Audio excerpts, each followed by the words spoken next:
Here in Port Orchard, the entire city has been without power today. PSE said that Kitsap County was the hardest hit because of the high winds and says that winds continuing throughout the day have made it hard for crews to get the power back on. Today, Port Orchard sits empty and quiet. Just the sound of wind. You know, it's kind of hard to get updates, trying to get online, phone. I got to head out to the car and charge it up. Winds that caused the whole area to lose power.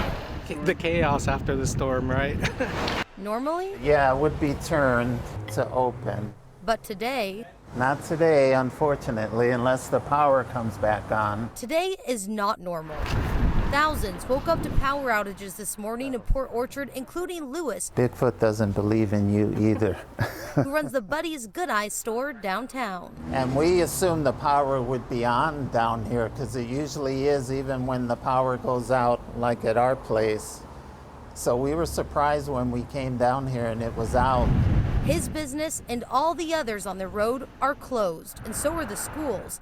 Everyone is without power. Some outages caused by downed lines and trees. What took me off guard was seeing that the stoplights were out. Then I said, oh, this is probably bigger than I thought it was. So for now, people are waiting. And now I'm hoping this doesn't last for several days.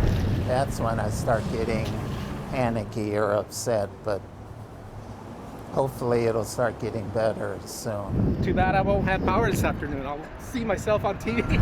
Deputies in Kitsap County did say they had to respond to a call overnight in nearby Manchester when a tree fell onto a home. Luckily, nobody was injured. In Port Orchard, Connor Board, King 5 News.